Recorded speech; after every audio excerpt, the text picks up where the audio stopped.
Good. Now Good. thank you. Good afternoon, ladies and gentlemen. My name is Kader. I'm the head of the organization. It's the International Federation for Peace and Sustainable Development. I would like to welcome all of you for being here this afternoon, to be with us today and to hear about a very important subject to us and to all of you. It's about educating for the youth, education in general, and the sports to enhance the lives of the youth all over. We have had several events every year that we talk about education. And today we have a great experience that would be talked to you through very amazing people that will be telling you and sharing with you their own experience about what they have been doing in the field of education. We are waiting for one more speaker, and he is a bit delayed, so I'm going to start before he comes. And then, of course, we will be happy when he comes and join us. The subject that we are talking about is the education for children. As we all know, there is over 61.4 million children of primary school age go without education, 35% of whom live in 32 countries affected by conflict. More than half of the children that have not enrolled in schools live in sub-Saharan Africa, which makes it the region with the largest number out-of-school children in the world. This region has a very young population, so it would have to provide basic education for 444 million children between the ages of 3 and 15 by 2030. So I would like to introduce you to our first speaker that I'm really happy and very honored to have him with us. He has a task that we know something about, but he can tell you wholeheartedly what it is and what he has been doing with that. And this is Mr. Peter Mulrin, who has joined UNRWA, and he represents he is the director of UNRWA in New York at the UN. He follows a career of nearly 30 years as a US diplomat until February 2017. He was the United States ambassador to Haiti, leading a 1,300 embassy focused on promoting Haitian governance, economic development, public health, and law enforcement. Prior to that, Mr. Mulrin was the U.S. Deputy Permanent Rep to the United Nations in Geneva. Throughout his diplomatic career, Mr. Mulrin focused on crafting assistance programs to support foreign policy priorities, starting in the early 90s with the assistance to Central and Eastern Europe.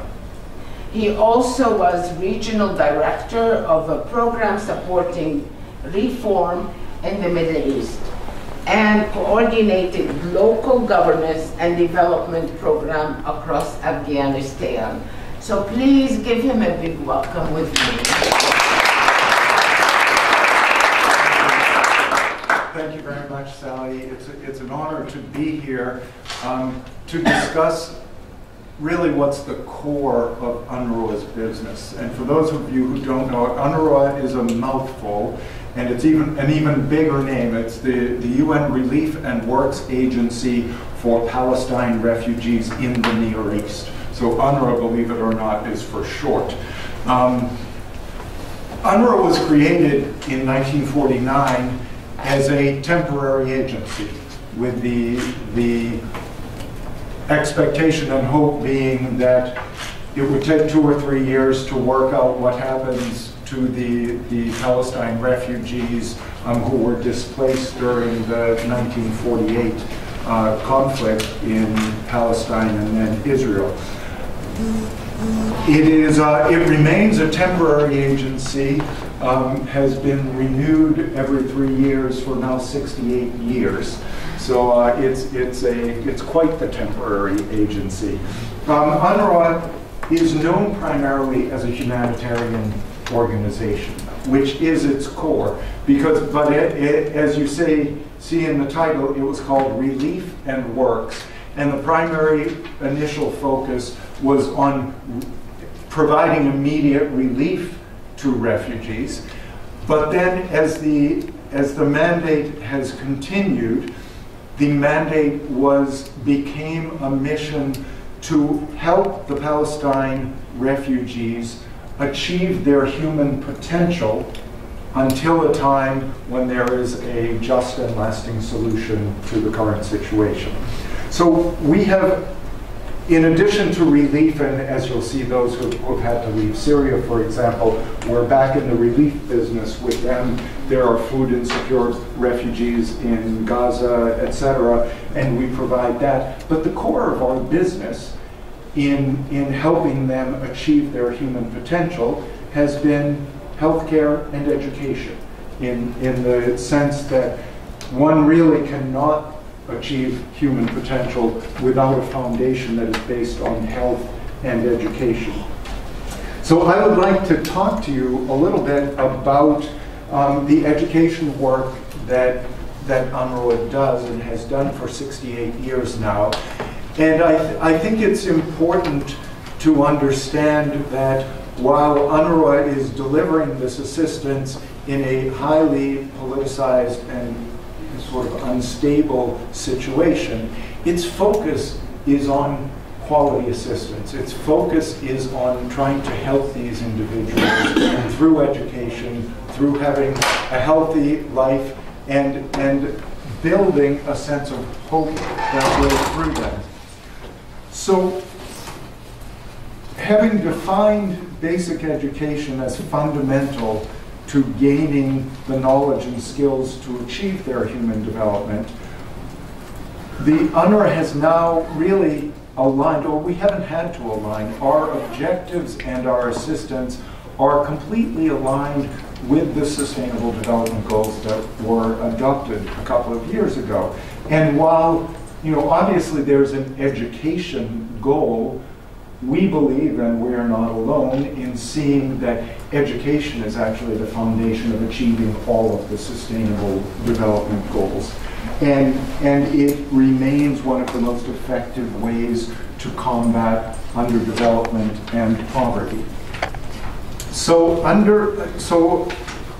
UNRWA supports, you can say Sustainable Development Goal 4, through several mechanisms. We provide basic education through grade 9 and 10 in some places. We provide technical vocational education and training.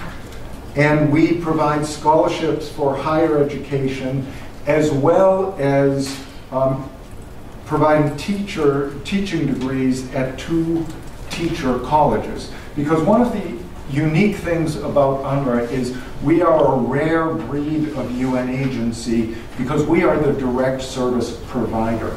Unlike most UN agencies that use international and local NGOs to deliver the actual assistance, we build the schools, we hire the teachers, the doctors are ours, we buy the medicine, and we deliver the assistance. It's important because it is also a key to the success of our programs, because UNRWA has about 200 international staff and about 32,000 local staff, most of them Palestine refugees themselves. This is highly effective because you have a commitment and a buy-in to the delivery of this assistance that is very hard to achieve in almost any other development situation.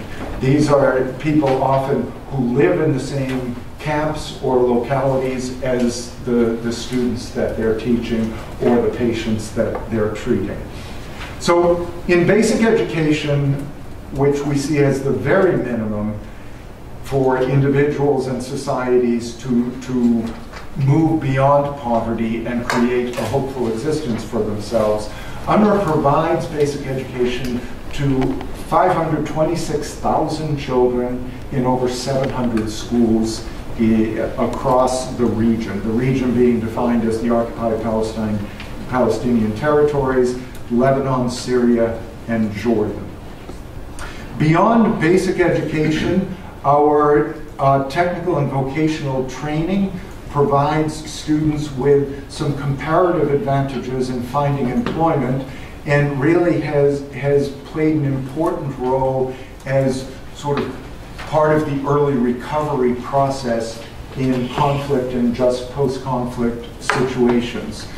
We run 8 vocational training centers with over 7,000 students, providing diverse courses from trade to professional courses, short-term courses, and we maintain links both with local labor markets and local educational system. In Jordan in particular, we are very closely linked to the Jordanian Ministry of Labor, to industrial associations, and our job placement rate globally across the region is at about 85%. I think it's close to 100% in Jordan. We also support higher education through the provision of scholarships and higher education across all our field operations, and teaching degrees at training colleges in both Jordan and the West Bank. Since 1955, we've provided over 6,000 scholars who have graduated in 53 subjects. There are 343 ongoing scholarships this year. I think that the real test of the quality of the training we provide is seen when you see Palestinians are a very entrepreneurial people. When you go to different parts of the region, less now, but if you were in the Gulf 20 years ago, Palestinian engineers built half of the development in the Gulf, and you would find that a large majority of them went to UNRWA schools. I was just actually in Washington yesterday and met the Palestinian ambassador in Washington, and he told me I'm an undergraduate before he went to the UK for his university. The other thing that I think you will see is that we make great efforts to keep our education system on a parallel track with the national programs wherever we are, because we don't run university level educations ourselves. So we make sure that our students are able to take national exams, they follow the same curriculum, and they can integrate into the higher education. So I think one of the very interesting things to look at, beyond the fact that we really look at taking a holistic approach to education, is how we have managed to do this during times of conflict, during extremely difficult and tense periods. For example, like right now in Syria, where we have kept our schools open throughout the conflict. It's important to understand the context, in general, so that we've got, schools in Gaza where there has been now almost an 11-year blockade. Unemployment rate is the highest worldwide, with youth unemployment at over 40% last year. We provide food assistance to 1 million food insecure Palestine refugees in Gaza. So there's not a conflict right now in Gaza, but it's hard to say that the students are learning in a sort of normal environment. It's a very hard environment. You know, the same is certainly true in the West Bank, where there are different sorts of challenges to the occupation. Lebanon, the refugee camps are overcrowded. It's a more difficult, challenging environment for the refugees because they don't have the right to go to local schools. They do not have the right to work on the local economy. And so there's a different sort of tension. But certainly nothing compares right now to those Palestine refugees who remained in Syria during the war.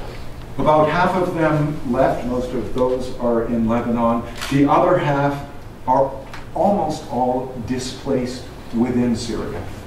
Nonetheless, we have managed to keep about half of the schools open in Syria.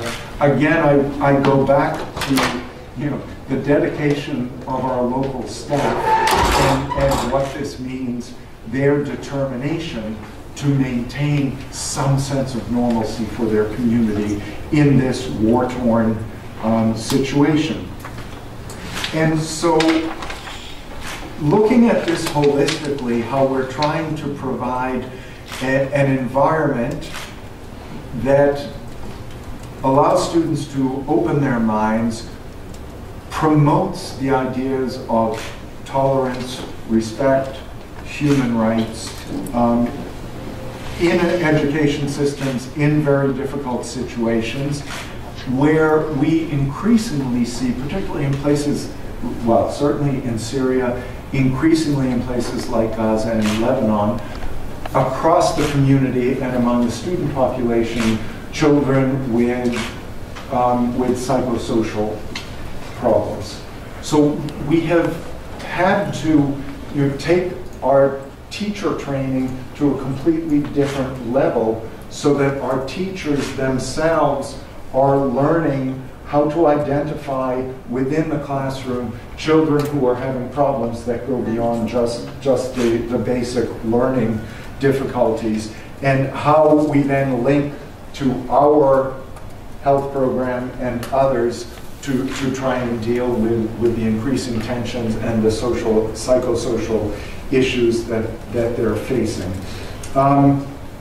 It is a growing problem. It's something we're working both with other UN agencies, with local NGOs in the different areas we're dealing with, and to the extent possible, we only provide primary care in our health facilities, but to the extent possible in our own health facilities and then referring to others. But I think it's important to stress that just because it is, when you see the performance of our students, when you see their participation in student government, student parliaments, and all of that, they're doing it and they're coming up with great results in situations that are extremely difficult. So, we believe that UNRWA has established, safe learning and recreational spaces to ensure access to a protected and a child-friendly environment for children to both learn but to engage to the extent possible in normal social activities. And these safe learning spaces provide a safe haven within communities. I was in, I guess it was a school in the West Bank recently, and met with a student parliament group of girls between the age of 9 and 13. I would have voted for any and all of them in an election. And the sense that they had of pride in the school, of pride in what they were doing, but seeing themselves as not just student representatives within the school, but as representatives of their communities. And that what they were doing in the school, they intended to bring into the communities, the values they were learning, and the sort of participatory approach that they were engaging in, it really, again, going back to the environments that they find themselves in, it's hard to underestimate the value of this, both to the individual, to learn, to grow, to be a social being, but also to the future of the Palestinian people. Because, you know, whatever happens in coming out of a negotiated settlement or anything else, it is vital that Palestinians have among them well-educated, thoughtful individuals who have learned in an atmosphere of tolerance, of social engagement, where they're trying to, as a community, move forward. And I think UNRWA provides this sort of atmosphere, and you know, the educational approach that we take in emergencies, you know, acknowledges again how the psychosocial well-being is essential to learning, to integrating beyond the, well, and in fact, I saw a student presentation where they said, you know, it doesn't matter at this point whether or not we have a nationality and a citizenship, because we are citizens of the world. And, you know, I think in the environment that they're in, the extent that we can have more and more children with that sort of attitude is invaluable. UNRWA has been recognized both as, you know, a contributor to resilience among the Palestine refugee community, and, you know, both the World Bank recognized UNRWA in 2014 for extraordinary work in a study they did on learning in the face of adversity. But they have also, in general, looked at UNRWA's educational standards across the region and found that they are ahead of the national system in every area, in every regional location that they are. And in Jordan, for example, they're a full school year ahead of where, when they finish 9th grade, where the average is in Jordan itself.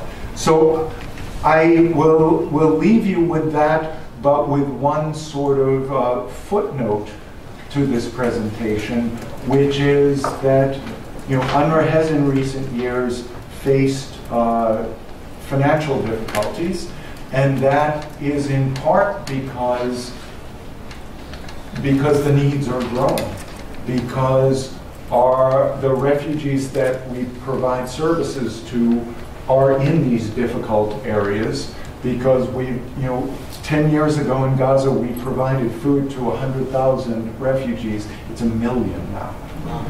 And you know, the displaced from Syria, it's not just about providing them school or an occasional doctor's visit, it's feeding, it's all sorts of other assistance activities. The health needs have grown.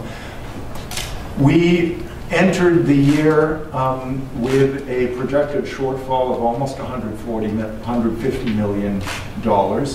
And a recent decision by the United States to limit, for the time being, its contribution to UNRWA potentially puts UNRWA facing an existential challenge. We hope that the United States will provide additional, I mean, just by comparison, it was about $360 million last year.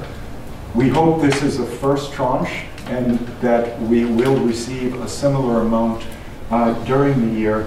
If that money is not forthcoming, then we will call on the international community to help fill the gap. You know, it is a sovereign right of the United States to do what it wishes with its voluntary contributions. We recognize that. But if the work of UNRWA is valued, and if its mandate, which was granted by the General Assembly, therefore all the member states of the United Nations, is to remain, then it will be up to all of the member states and all of individuals and others who want to support this important work to do so. So I'll leave you there, Sally. Thank you very much.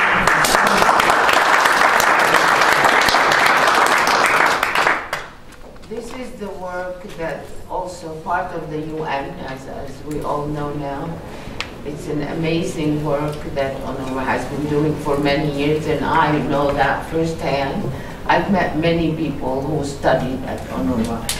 And as you said before, in the Gulf, in Saudi Arabia, and the whole Gulf region, most of the people, or all of the people at one time, were Palestinian staff. And they educated the kids, and they built the country, and they are engineers and so on. So I've met several people who were students of UNRWA. We ourselves, my husband, as most of you know, he's a staff member, he was a staff member at the UN here. And we lived in Jordan and we lived in Iraq.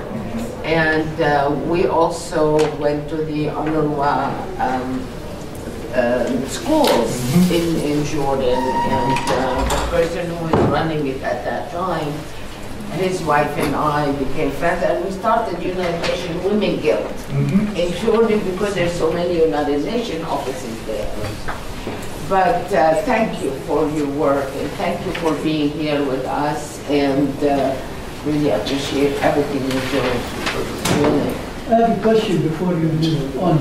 You mentioned a lot about Syria, Jordan, and Palestine. Is that all where the Palestinian or UNRWA service, or in other countries? No, Syria, Lebanon, Jordan, and the occupied territories. That's only Yes, West Bank, Gaza. You don't, We do not. like in Iraq or No, no. There's the geographic limitations were set very early in the mandate, and those are the 5 fields of operation. Sure, sir. I've been in 5 years with one particular question: why we are cutting the aid? Like the United States, my administration is fighting to define what's really mean education. I've been spending in African Union lots of money, solar, iPad, translation, with Royal Catholic University for computer science. I still, under your leadership, I still missing to formalize education. We are spending in Haiti and Jamaica $1 million developing a toilets separating male and female in high school, beginning for high school. And it works perfectly. The rate, 0. Now the girls beating up the boys when they enter in. Is this education? Can you helping us to identify what everything gets to education? We will have a session after that, hope, and we'll have questions and answers. Thank you, but this is Yes. It's a pleasure now. Just a quick question. You said you were working in Jordan with the refugees, and in Lebanon they're not allowed to work. Isn't that true about Jordan too, that they don't let the refugees work there? No, there's a much more open approach toward the Palestine refugees in Jordan, to the point where they can even apply for citizenship in Jordan. So integration into the schools, into the hospitals, and then into the workplace works very well. For example, as I said, the technical schools, they're linked directly to businesses, and they can feed right into that, so that's not a problem. So let's keep our questions to the end, please. It's with a great pleasure to introduce to you someone who is also specialized in the youth and also with sports. So it's a great pleasure to introduce Mr. Eric Kelly. I don't want a chocolate. Codelli. And he is the program specialist for social and human sciences. Gambia has been with UNESCO Social and Human Sciences sector since 2006. Before joining UNESCO, he worked on a wide range of policy issues, including judicial reform, rule of law, financial transparency with the Council of State Governments, USA 22, 2005, and Open Society with the Georgia Foundation. At UNESCO headquarters in Paris, France, he worked in the area of bioethics and ethics of science and technology. Since 2015, he is in charge of Social and Human Sciences Unit in Jakarta, Regional Science Bureau for Asia and the Pacific, working with governments and the civil society in Brunei Darussalam, Indonesia, Malaysia, Philippines, and Timor-Leste, covering a range of issues related to the Sustainable Development Goals, including social inclusion, human rights, youth and sports, bioethics, and sustainable science. He is a holder of a BA in political science in 2001 from Beirut College and a master in international relations from the Patterson School of Diplomacy, International Commerce, University of Kentucky. Please give him a great welcome.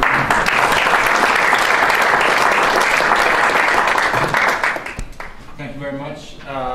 It's a great honor to be here amongst the distinguished panelists and to give you some of my insight in using specifically sports to advance certain educational aims, shifting the region from Middle East eastward towards Southeast Asia and the countries that we work, countries that have been mentioned during the introduction. So I also represent a UN agency with a rather long name, United Nations Educational, Scientific and Cultural Organization. As many of you probably know, UNESCO was created right after World War II with an idea. There's a famous phrase that that starts our constitution that says that since it's in the minds of humans that wars begin, it's in the minds of humans that we should start building defenses of peace. And we build defenses of peace through culture, through education, through promoting ties between people along science and education and culture. I am representing social and human sciences sector of UNESCO. And social and human sciences, our major mandate is to bring the knowledge that is produced in social and human sciences to the governments, to the policymakers, so to promote evidence-based policies that work. And in the framework of this new development paradigm, the Sustainable Development Goals, 2030 Agenda, our primary function has become to inform the SDGs because they deal with complex social issues, such complex social issues as social inclusion, for instance, or addressing inequalities. So our aim is to bring social science research into policy making to address these problems. Now, I will talk a little bit about social inclusion because this relates directly to the role of sport in promoting education and promoting peace and other positive values. Social inclusion is something that we call transversal pillar of SDGs. It's not one particular SDG, it's something that is directly mentioned by 6 different SDGs. So for instance, when we talk about education, we are actually talking about inclusive quality education, right? If we were talking about cities, SDG, and urban agenda, it's inclusive urban agenda. But really, if we think about it, it's really a cross-cutting, that's why we call it a transversal pillar. it's at the heart of it. The language of SDGs is the language of social inclusion. That's why it's leaving no one behind, the type of language, right? And that's also one central feature that distinguishes it from the previous development paradigm, MDGs, which was not necessarily for everyone, right? So that's all good. Everybody agrees that social inclusion is something that should be promoted in order to address the widening gap between haves and have-nots and all those good things. But there's a lack of understanding amongst the government, amongst everyone, of what does that really mean in the operational sense. How do we make public policies more inclusive? And in order to do that, we need evidence of what works and what doesn't work. And we see increasingly that we don't have that evidence. The data and information in general, it doesn't have to be quantitative data, it can be a qualitative just knowledge about elements of successful inclusive policies. This is lacking. And physical education. Sport is mentioned in 2030 agenda. Personally, I think that it should be more prominently featured in the agenda. I think it should be, I mean, I would dedicate an SDG to it. But it is mentioned as an enabler of SDGs. And I think that it's important to talk about that. What does it mean? It's easy to say, well, it's an enabler. Sounds very positive. But how does it enable SDGs? I think that first and foremost, it enables SDGs because it breaks down the barriers. It's one of the most successful tools tested to break down barriers between people. So if we're talking about gender equality, for instance, sport is an excellent tool to promote gender equality. If we want to talk about inclusion, empowerment of vulnerable groups, may they be migrants or people with living with disabilities or ethnic minorities. In the sports is an excellent tool to unite them and make them feel included in the social fabric where they operate. It's also an excellent tool to convey certain positive values, and here is where I'm going to talk specifically about examples. Jakarta office covers Timor-Leste, which is a developing country. Many of you probably know a lot about the country. It's a very new country. It's one of the newest countries in the world. Right after gaining independence, about 15 years ago, it became, 18 years ago, it became, it immediately faced some very serious issues in terms of human development. And it's still facing serious issues in terms of indicators, very low indicators of human development, whether it's health or education or livelihoods, income, etc.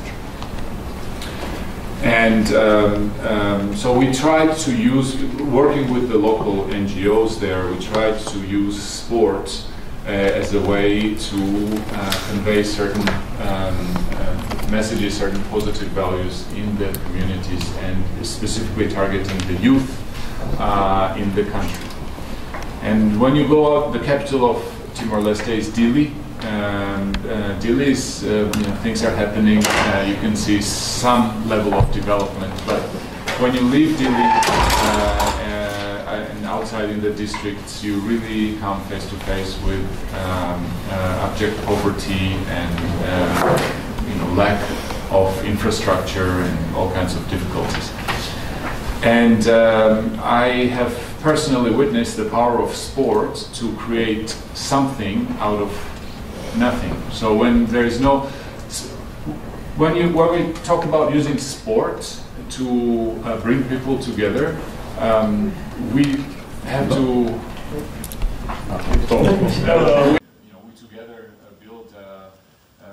tracks out of split bamboo sticks, and just to give them the direction to run in, and it really motivates kids and the youth and adolescents to engage and to participate. And then we work with different other organizations, NGOs, sister UN agencies to use that as an opportunity to promote certain things like healthy lifestyles, reproductive health, leadership skills. We organize workshops where we use, we train them in different skills that would be useful for their education and lifelong learning type of approach. So we witnessed this really enormous positive transformation in the communities through sport. Now we realized that, okay, we're doing this in Timor-Leste, but there's probably such initiatives around the region in different countries. So why don't we try to identify these initiatives and identify the elements of these initiatives that work so that we can promote that to the governments and see how they can facilitate the dissemination of this kind of approach. And so we identified youth-led, sports-based, community-oriented projects in 10 different countries that are members of ASEAN, plus Timor-Leste, which is not a member of ASEAN, so 11 countries, and brought them together in Manila last November. And these are youth that are using sports to bring about certain positive change to their communities. And so we created a task force on youth and sports, and two of the representatives of the task force were here during the youth forum participating and sort of giving that perspective of using sport towards positive transformation. What I wanted to stress here is that it's critically important that the governments dedicate enough resources for physical education as part of the curriculum in schools. And when it comes to cutting resources, and unfortunately we all, I think that all UN agencies are dealing with dwindling resources. Some are in more dire straits than others, but we're all facing that, and also governments are facing it. But when it comes to school curricula, usually it's the physical education that takes the biggest hit, the first hit, because it's not considered, there's a growing understanding that, for instance, STEM is very important, science, technology, engineering, math, but it is truly very important for developing knowledge-based societies and building good economic educational base for economic development. But physical education is no less important. We're building through teaching kids to be physically active. You're building a lifelong. You're ensuring a lifelong healthy practices that they will continue with them, that will last for their lifetime, and that has significant return as an investment in the population. It's also proven scientifically that when kids are active, they learn better. So they do better in the technical aspects or natural sciences or social sciences if they have sport as part of their curriculum. So it has a synergetic impact on that. Now, last thing that I wanted to say in my intervention is that sport, as an ancient form of human expression, it's like culture, art, music, has a lot of positivity inherent to it in promoting values such as solidarity, camaraderie, understanding, respect, but it does need ethical framework, just like art does, or other forms of expression. It can be used in different ways. Just because it's sport doesn't mean that that everything is good in that area. I was just to give you some of the recent, today was on BBC that in the Formula One competition, they just did away with the ladies that were promoting, you know, I think they're called Greek girls or something like that. Like in boxing, they have ring girls, and you know, in cycling, they have stage girls. That really convey, I mean, we talk about the power of sport to break down gender stereotypes and promote gender equality, but then in these major international events that are broadcast globally, we see gender stereotyping. It's also a fact that sport, the gender pay gap in sport is bigger than any other area,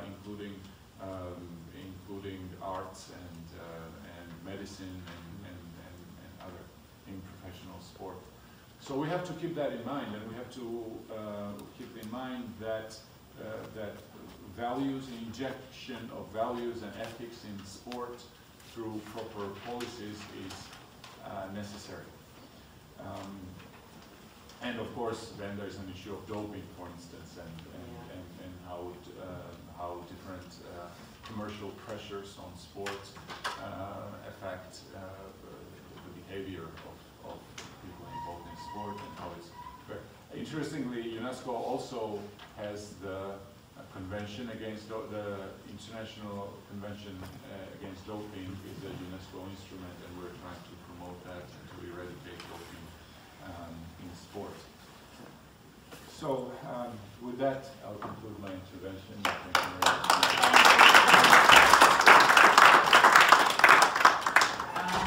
Thank you, because you emphasized. I will tell you a little bit about him. There's so much to tell about him.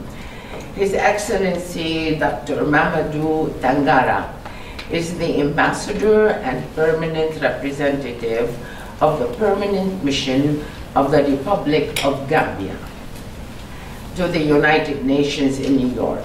Prior to this, he served as the Minister for Higher Education, Research, Science and Technology in the Gambia. He has also held the portfolio for Minister of Foreign Affairs of the Gambia. As Ambassador and Permanent Representative, Dr. Tangara has represented the Gambia on the Executive Board of the United Nations Children Fund, UNICEF, and the United Nations Education, Scientific and Cultural Organization, UNESCO. Dr. Tangara has served as the government of the Gambia Science, Technology and Innovation focal person, and also served as the governor of the African Capacity Building Foundation. Dr. Tangara holds a doctorate degree, PhD, from the University of Limoges, France, and he has published several articles and was the editor-in-chief of the French magazine La Lune. I hope I'm pronouncing well French. He has written widely on the semiology of cultural interaction, literature and conflict resolution, and African writers and their cultural heritage. Being a multilinguist himself, English, French, Spanish, Mandinga, Wolof, Bambara, and Diola, I didn't chuckle, has enabled him to serve as an international examiner, interpreter, lecturer, and journalist. Please give a big welcome to my...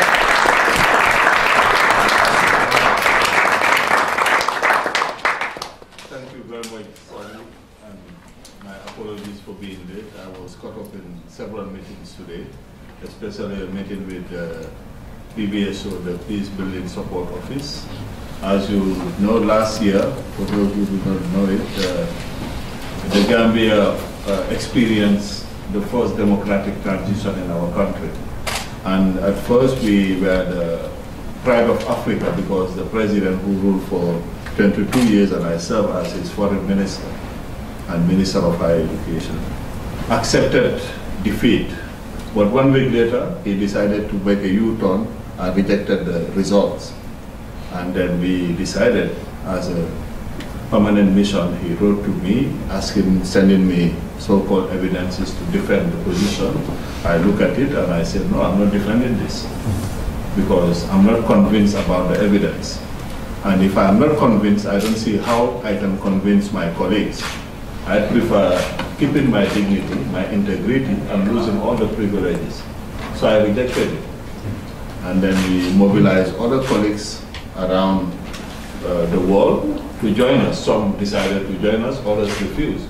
But we took a principled position. We wrote a letter to him saying we cannot accept to be a laughingstock of the world, of Africa. So we have to respect the will of the people. And at the UN, we were asked to vote, and I said, no, we are not voting. If the government that is instructing us to vote in favor of a resolution or any other thing is not respecting the will of the people, I refuse to carry out the instruction of this government. So he ended up firing all of us. And then, but the people decided to stand, and that's the importance of education, because the university also played a key role in mobilizing the people, saying, let's not allow him to drag us into his area of predilection, where we will go in the streets, create violence, and he will use that to suppress us. So people say, let's just respect the Constitution. By the 18th, he will be out, and then the people will take over, or we will systematically boycott the administration. But thanks to the intervention of ECOWAS, our regional body, to the UN, and to well-meaning friends, he accepted to leave, and not even a drop of blood was shed. And that's where a big force came, and that's why I agree with the person who said that diplomacy without weapons is just like orchestra without instruments. And he decided to leave, and then we started from there. But when you look at my CV, you see how confused I am, because I studied many things. And believe me, both of my parents are illiterates. So when I went to school, for me, I could not understand why I was going to school. And I'm one of the person who, day in, day out, will pray for the school to burn down, so that I can. No, seriously. Yeah. So if I see today my kids ready to go, I'm even wondering why they are so eager to go to school, because I never liked school. But then my father found a very good way of convincing me to go to school, because he had a bicycle and I wanted to have one. And he said to me, if you work hard in school, you will get a bicycle. So I was working hard. I was first, no bicycle. Then no bicycle. Then one time I said, no, now I'm not going to do anything. But then I got a good, I was good. As the Latin would say, spanking. A good spanking. Yeah, good spanking. Bene castigato. I was spoiled, but then I realized I decided to work hard later on for my own good, and for the satisfaction of also my parents, because they were struggling to help us go to school. And then when I got my PhD, I went to my dad. I said, "Now you still owe me a bicycle." He said to me, "No, Dad." I said, "You can forget about the bicycle." But on a more serious note, with all the positions I held, the one that I was really happy with was the Ministry of Higher Education, Research, Science and Technology. And I always like to quote Simón Bolívar when he said, "Las naciones marchan con el mismo paso que camina su educación superior." That the pace of nation is determined by the evolution of their educational system, especially the higher education system. And in our countries, the World Bank invested a lot of money in primary and secondary education. But education is a continuum. And the Gambia, 30 years after independence, did not have a university. So we were highly dependent on foreign expertise. I value cooperation, technical assistance, but we all know that a nation cannot develop only with foreign experts. And up to today, well, now the situation is much better, But if you are to withdraw all the Nigerians from our system, the system will be crippled. But thank God we have a university where people are being trained. Not a university that will be some kind of ivory tower to engage in metaphysical discourses, but a university that is tailor-made to deal with our development needs. And when we wanted to have a university, the World Bank strongly advised us to go not to have a university because we did not have the resources to have a university. And to scare the politicians, they told them, if we have a university, it will be a time bomb because you have young people there, they will create riots, they will provoke violence. So we had a university, but not with a campus. It was a university that was scattered all over the place. Now we are building a campus. And one of the first things we did, up to now, all the vice chancellors, we had one who is American Gambian who was the vice chancellor. We had to go and search. The first vice chancellor was from Nigeria. The second one from Norway. Then the third one from America, but Gambia, but educated here. And now the vice chancellor is from Pakistan. You can see the confusion in the system because each vice chancellor will come with his own system and everything and try to change it. And the ministry will not have a say. Though I was, before even being appointed minister, I was chairman of the governing council. But you know, universities are autonomous. And I myself was a humble lecturer there. So you cannot just come and impose things on them. But what we did was to work on the first higher education policy of the country, the first science and technology policy of the country. And now things are taking some kind of shape where we factor in our own needs to deal with our situation. And today, if you see the situation is in the sub-region with Torchwood, it's the only country that is not affected by conflicts. Well, maybe because of the size, but Gambians are usually very peaceful people. And it's a society where Muslim and Christian live in harmony, where they intermarry also. So that's very important, and we continue to preach that and to encourage interfaith dialogue to avoid people being used against each other. And when the former president decided to declare the Gambia an Islamic state, well, people did not take him seriously. And even when they go to ceremonies, you start with a Muslim prayer and a Christian prayer, so that we are all one in this country, and the country belongs to all of us. And one very important thing for Gambians is we understand that the supreme interest of the nation is above all of us. And that's why when we went to election, the opposition, they decided to come under one umbrella and form a coalition that ended up uprooting the former president, who was convinced that he was going to win. And today, both sides, either the former ruling party and the coalition, are trying to resolve everything through a dialogue.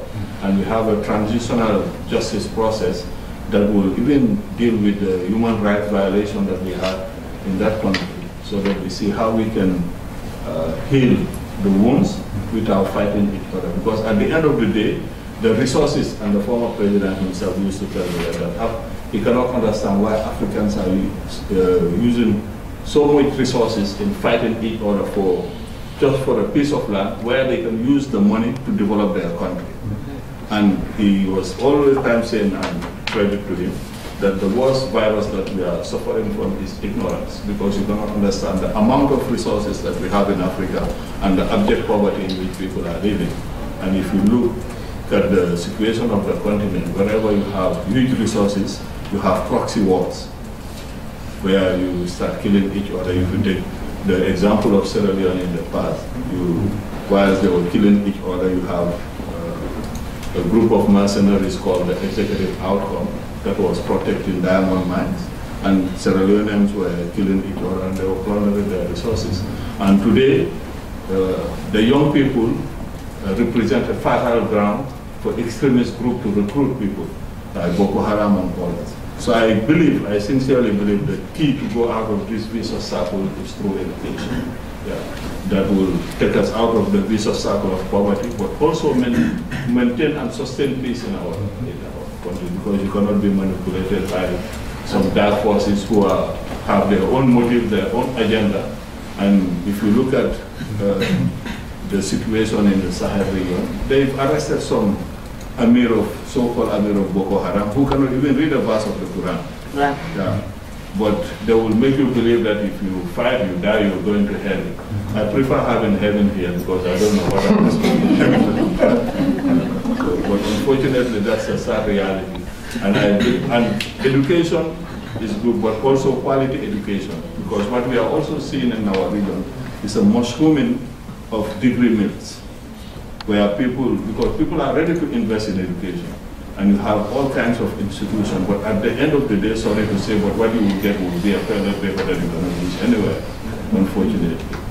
So, yeah, I will stop here. And I'm again sorry for being late.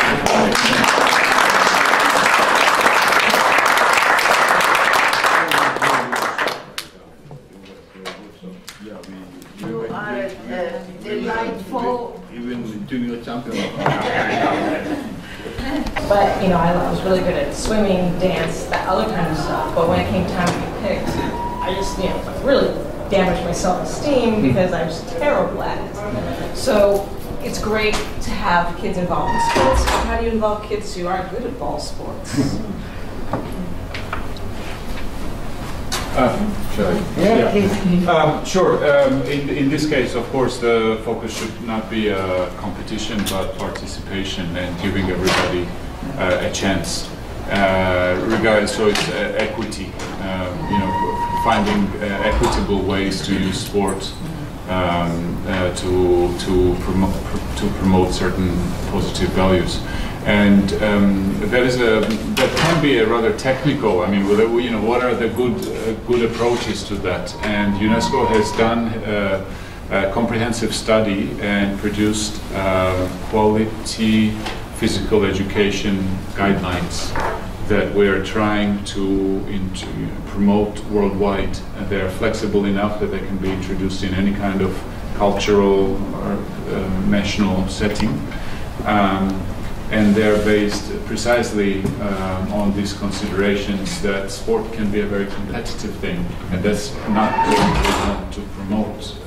Competitiveness, we want to promote inclusion.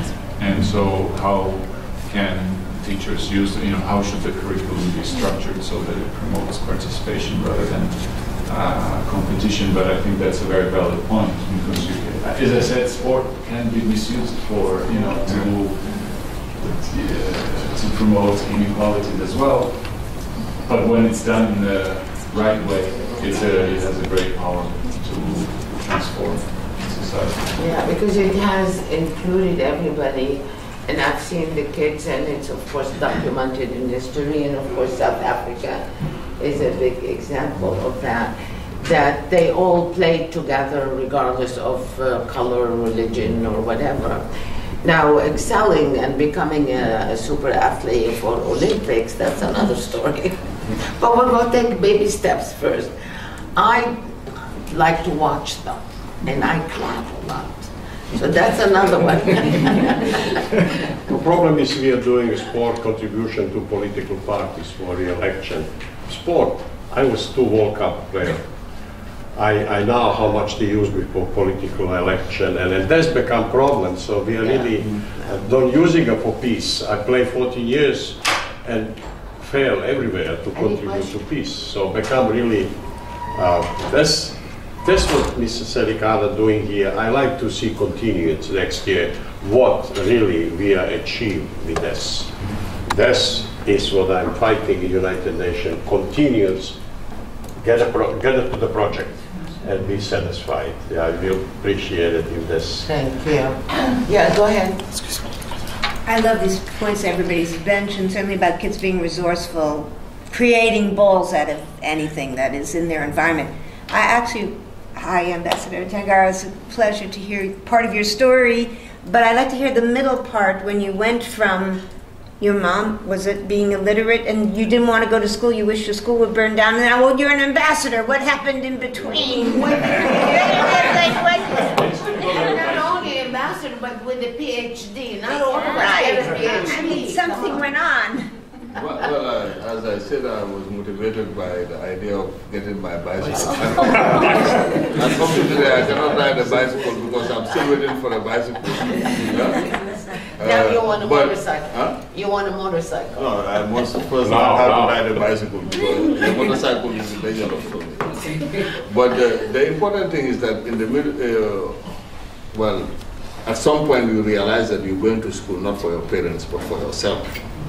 And that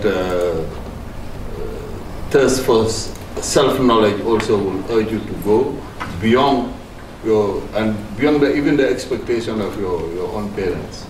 And the search for knowledge becomes a continuous search for self-knowledge and for knowledge itself, because if I take the area where I concentrated my research for my PhD, there are still many unanswered questions that I would love to have answers to.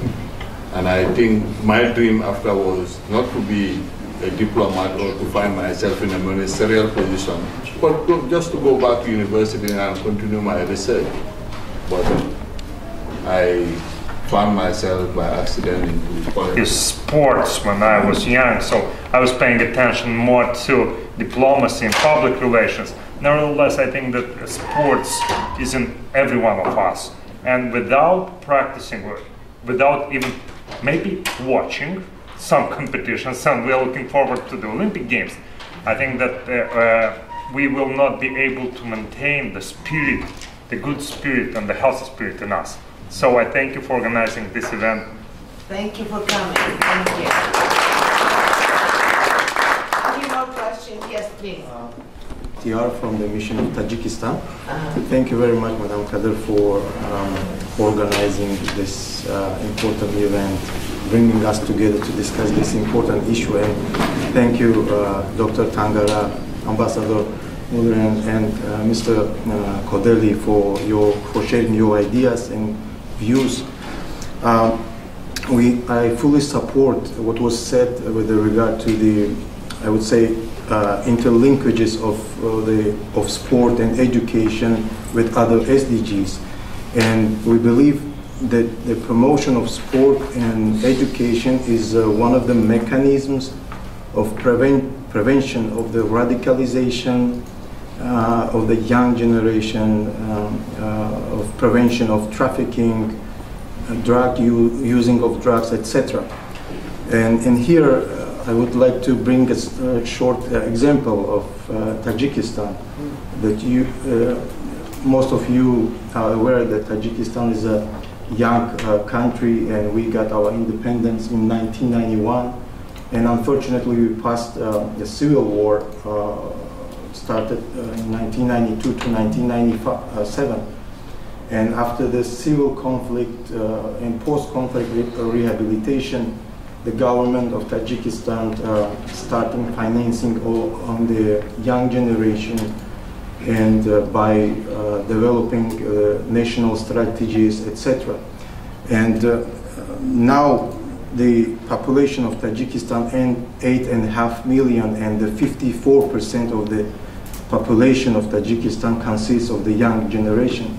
So in this regard, last year, 2017, was declared as the year of youth in Tajikistan.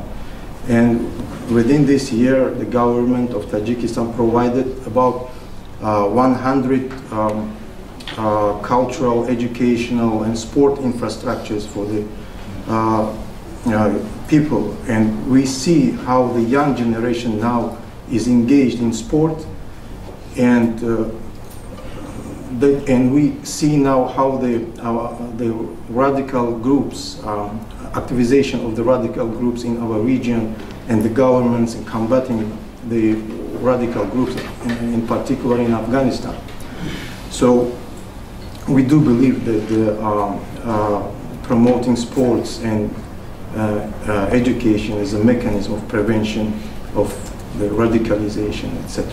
So thank you very much once again for organizing this. That I met the coordinator for Tajikistan Youth Sports Program when I was in Colombia for the Nobel Peace Laureate Summit in last year now. And we are working together. And so we are preparing a major event for youth in the coming few months.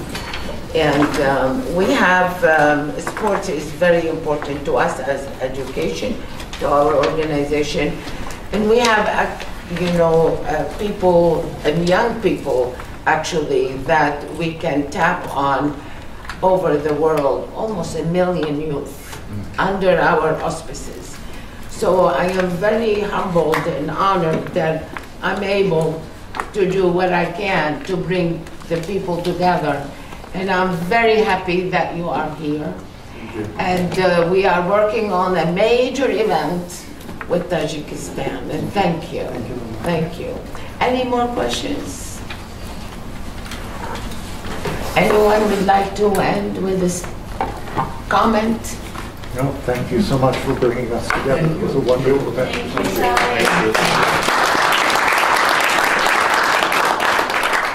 We all try to do our little bit. Every little step counts, no matter what we do.